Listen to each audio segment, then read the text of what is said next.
And what's up, everybody? Welcome back to the channel. It is your boy Cheap Ludes, looking like an extra or a side character from The Sopranos that gets bumped off in probably 2 episode arc, Absolute Tops. And we're going to be talking about some essential tips for NBA 2K22, my team. So, I've already did a video, 5 things in NBA 2K22 my team does not tell you. That is not what the theme of this video is. These are just general tips for anybody who is getting the game in the upcoming months to kind of understand.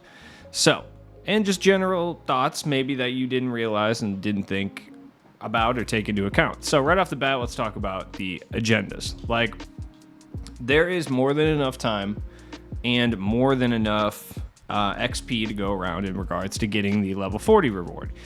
And the reason I bring this up is because I know it is tempting to be one of those people who goes and gets the level 40 reward first. It's never worth it. There's always going to be a person who doesn't sleep for 72 hours to try to get to the reward first for some reason, probably for internet clout or something like that. So what I would say right off the bat is if you plan on going for the level 40 reward, just take your time. Just take your time, chill out. It's not a race. Just relax and do it. The other thing I would say, do not spend all your MT on the big name cards to get XP. Like, it is absolutely not worth it. Like spending 100K on DeMar DeRozan just to try to get the 4 double-doubles and then try to sell him back, you're going to end up losing 10, 20,000 MT on that 10% tax rate. So it's absolutely not worth it. Same with the Signature Series, guys. Like, getting these XP boosts from like LeBron James and Dwayne Wade in either the Signature Series or the Signature Series 2 is absolutely not worth it. My suggestion would be to just do all the daily stuff, do the lower overall cards that are cheap that you're not going to lose very much, MT on, and stuff like that. Like, that's the XP you really want to focus on. That, token rewards, all that good stuff. Like, the rest of the stuff, I mean, it's not really necessary. If you're trying to be one of the first people in the world to get, the level 40 reward, whoever that may be during this season that you're watching this, like, yeah, sure, you could spend a bunch of money and a bunch of MT and get, like, the top tier cards in the set, or you could just go for the guaranteed, 3,000 MT by getting the lower tier guys and not losing a whole lot when you have to sell the cards back. That would be what I would suggest. You know what I mean? It's really not worth it to try to grind that hard for the level 40 reward. Right off the bat, Triple Threat offline is going to be your best friend if you're just starting out. Like, this is going to be this, and challenges, especially the like lower tier ones, are going to be the things you're going to want to do first and the things that are going to be the most beneficial to you.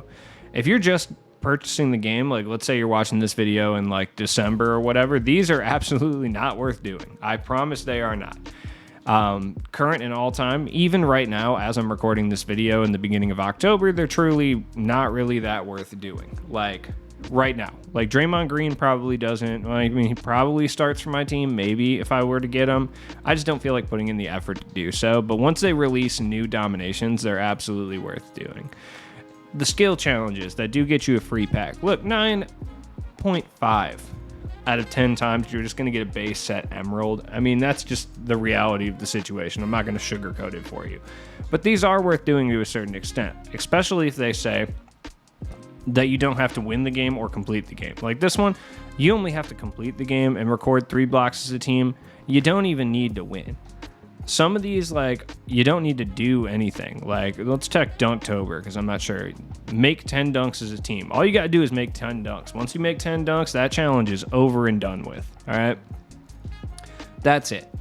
So those are definitely worth doing. The Spotlight challenges usually have pretty good rewards. Like, I did this Dunktober one. I almost said Dunktober. And, I mean, I got, like, a diamond shoe or whatever. Doesn't really matter.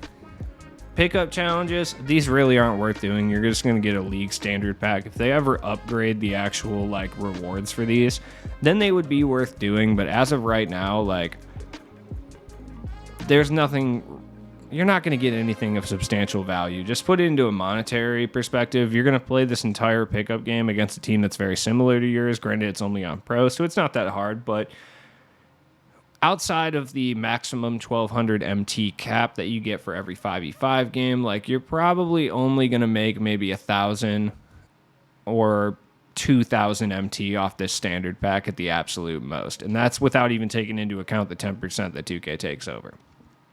Draft. Right off the bat, I will tell you that grind for the draft tokens. The draft is the most rewarding game mode in this game. It's still ultra sweaty, don't get me wrong. 2K not allowing you to change your lineup manually before the game is insanely frustrating. Just because, like, my bench, there's guys on my bench that are significantly better than my starters. Like, Manu, for whatever reason, is starting, even though I have Amethyst Donovan Mitchell, who's way better. Jerry West is starting, even though I have Ruby Damian Lillard, who's significantly better. Bojan is starting over Larry Kanan for reasons I cannot explain. Still, definitely the most rewarding game mode in the game. Look, this used to be the most fun game mode in the game, and that's Triple Threat, and it's just not the case anymore. Hopefully by the time some people watch this video, like, they'll have changed this 100 thing up a little bit, but for the most part, it's not really worth playing. Unlimited, if you're new to the game, absolutely not worth playing. Like, in any way, shape, or form is it not worth playing. Like, it's not. It's worth playing if you plan on qualifying or attempting to qualify for the 250K tournament at this stage, but other than that, it's not. Limited. Now look, here's my suggestion for 2K to change Limited. I've had a few suggestions for how they can improve Limited, but I think this one would make the most sense. So instead of being a weekend-only league, like, look, it requires 6 rings. You can only get 1 ring per weekend, which is absurd. Like, it's absolutely absurd, right? Because you have to make sure you're playing this game mode for 6 weekends in a row, and if you don't get a ring just one time, you can't get the grand prize. My suggestion for 2K would be to open up Limited for the entirety of the week. So the entire week is Limited, and then implement different limited time event prizes variously throughout the week. So like on a Wednesday, you can go and you can get Colossal Packs in Limited.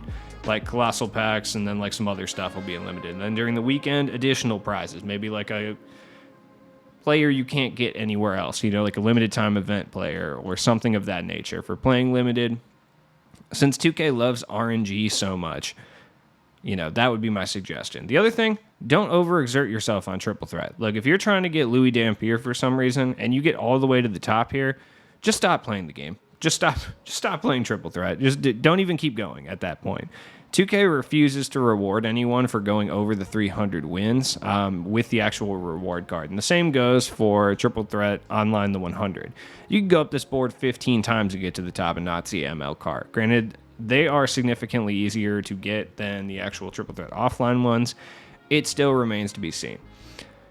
Now, I know this is going to sound strange coming from a guy who does a lot of pack openings, but the reason I do a lot of pack openings is to show people just truly how bad the packs are, and the pack situation is in 2K. Like, these are horrendous odds. Now, what I would say right now is 2K kind of messed with the strategies that we had last year, which was open the non-guaranteed packs. You basically have the same odds. 2K said, oh yeah, we heard you, and then they raised it by 5,000 for whatever reason. Look, 21,000 MT or 15,000 VC is absolutely not worth 8-pack. Roughly $30 is what it takes to open 10 packs, and judging by the odds, I would say majority of the time you are going to get a Sapphire or a Ruby at the absolute most.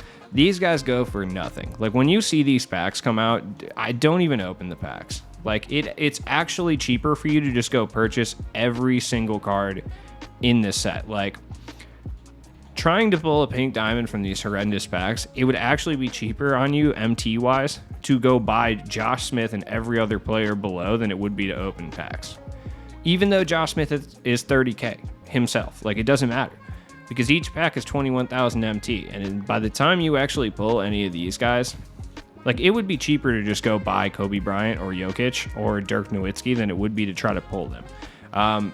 To a certain extent, sometimes it might even be the case with the pink diamonds as well, like, or the highest tiered card in the set. Like, it's actually probably cheaper on you to just go straight up buy them than it is to actually try to open packs for them. It would probably take you 300,000 MT just to pull Vince Carter or Kareem Abdul-Jabbar. I mean, we've seen people do 4.5 million VC pack openings, and it took them that long to even pull the top tier cards. So it's cheaper to just go buy these cards. There's a reason all these comp guys don't actually open packs. Like they just buy MT and then just go like buy the cards. Like, you know what I mean? Like, which is funny because all these competitive guys do that, but then it'll be like some lowly random person that'll get clapped into oblivion by 2K for buying like 100,000 MT one time, and they'll get their entire account banned. But then there's guys who are like in the competitive scene that literally buy MT openly on Twitter and then just like never face any ramifications for it. It's honestly hilarious. In regards to that too as well, card evos are always worth it. You can make a lot of MT flipping cards that are evos. 2K has a renewed focus on evolution cards this year. That's usually a good thing. They've actually toned down the requirements. Now, card grading. Card grading is absolutely not worth it at all. Like, I got a near mint Lu Dort. The reason I say it's not worth it is because I'm getting near mints all over the place out here. I've never gotten a 10. I got a pristine Landry Fields. The reason I say it's not worth it is just because if you actually look onto the marketplace for the most part, grading your cards before you sell them can actually be a complete detriment. And the reason I say that is like, let's look at like LeBron James, right? If you have a LeBron James here, first off, the 9.0 near mint LeBron James is not going to go for any amount of MT more than the rest of these LeBron James are. Like, it's not. Like, it's going to go for the exact same market price. But if you have a 7.0 LeBron James, especially if it's next to one that's a 9 or an 8, people are going to choose the one that's a 9 or an 8. So you're actually going to make less MT. So it's just smarter to just straight up not grade these cards if you plan on selling them. That's why I never grade any card that I'm going to sell, because there's just no point. Amethyst and buyout cards are a little bit different. People will typically just go search the lowest amount, so you're not really going to lose too much MT. But when it comes to the actual cards that you're putting up on auctions, people are going to spend less MT on one that says 7 instead of 9, even though it makes absolutely no difference to the card whatsoever. And when it comes to putting shoes and unlimited contracts on the card, at this stage, it's not really going to make a huge difference. Like, it's not. Like, this 7.0 good LeBron with an unlimited shoe and unlimited contract is not going to go for that much different than this 8 with nothing or this 9 with just an unlimited shoe. That's just how it is. Like, it's not going to go very much different at all. So I would recommend selling or keeping your shoes. You can put a shoe on the card if you want. You might get some extra MT out of it. But when it comes to contracts, it's just better to sell it separately if you plan on selling it. You'll end up making more MT that way. And that's usually how it goes up until like the last few months of the game. Sometime around like February or March even would be like the earliest that's the case. That's when you can put those unlimited contracts and those unlimited shoes on players, and they will sell more because they're cards that people are going to use for the rest of the time that they play 2K for the most part. You know what I mean? Now, looking at cards to avoid. When you see a card like, let's say, Dennis Schroeder is a very good example, right? You can look at Dennis Schroeder and you'd be like, oh, okay, he's an amethyst. He's like pretty good all around. But he's not. There's cards that do what he does significantly better for way cheaper. You know what I mean? Like, you could get, instead of Dennis Schroeder, you could go get, you know, Fred VanVleet, who does basically exactly what Dennis Schroeder does, but is better at like everything. And yes, he's more expensive right now. That's because the packs have been out of circulation. The key is to look. Just because a card is an amethyst does not mean it's good. Never pay attention to gem level. Gem level literally means nothing in 2K. It means less in 2K than any of the other sports games, and that's actually saying something. Like, none of the rubies from the Colossal set are going to be as good right now as the rubies from like Dunktober. You know what I mean? It's all about the newer cards. Like, a good example would be like Cam Reddish. Cam Reddish is about as good, if not better, than a majority of the Colossal rubies, even some of the Colossal amethysts. You know what I mean? So don't pay attention to gem level. It's like really not that big of a deal. I know it's tempting because you go on Unlimited and you see this guy with like an all pink diamond or an all opal or an all blah blah blah team. 2K doesn't care about gem level, right? 2K only cares about power balancing and selling packs. So basically what they're going to do within a month of the new gem coming out, the lower tiered, quote unquote lower tiered cards, like, so when opal cards start to come out, right? That first wave of opal cards, there's going to be pink diamonds and possibly even diamonds better than those cards a month after they come out. You know what I mean? So it's definitely not important to look at those. Exchanges are literally never worth it. Last year, not one single exchange card ended up being worth exchanging for. Even at the end of the year when we got quote unquote overpowered exchange cards, the price that you had to actually pay for those was not worth it. I would say the only one that's worth it right now is the diamond contract, because if you were to try to sell all these contracts, you would still come out lower than a diamond contract. While we're on the subject of diamond contracts, do not put diamond contracts on cards that are not endgame cards. I promise it is not worth it. And when I say that, I mean, like, looking at my collection right now, like, let's say I had 2 diamond contracts and I had Shaquille O'Neal, right? Yeah, right now Shaq's a beast. You're going to use him almost every single game, right? For sure. But for how long? Like, for how long? Not very long. Shaq will be, he's already not really outclassed right now, but we can see the writing on the wall for this card being an effective card that we need to use all the time. You know what I mean? Same even when you're looking at somebody like Dikembe Mutombo, who's going to have more longevity than someone like Shaq because he has the ability to shoot and stuff. Still, absolutely not worth putting an unlimited contract on this card, because an unlimited contract goes for about 30 to 35K right now. Let's see exactly what it's going for. I'm curious because I haven't gotten any. So I'm curious exactly what the unlimited contracts are going for right now. Yeah, roughly between 35 and 40K. Maybe you can luck out and get one at like 30 or like 34. Yeah. It's not worth it. You're not going to get 35,000 MT worth of production out of that Dikembe Mutombo before you replace them with somebody else. You know what I mean? So it's really not worth putting it on anyone like that. Once we start to get our really overpowered cards in, like I said, like March, even possibly February, where you're going to be playing enough games with that guy that it's worth it, then yeah, by all means, throw some unlimited contracts on him, even if you plan on selling them. But at this point, it's worth it to just slang the actual contracts themselves. First off, there shouldn't even be contracts in the game. I'll go on record saying that. There really shouldn't. Injury cards. Now, injury cards are something I wanted to bring up. Don't ever quick sell injury cards. Like, injuries are horrible this year in 2K. Like, they are horrendous. They happen all the time, and they seemingly only happen to high tier cards. Meaning that you will make a decent amount of MT if you just keep a hold of a lot of these injury cards, especially when we start to get, like, you know, overpowered players and stuff like that. People will pay 1,000 or 2,000 MT for some of these injury cards when they need them the most.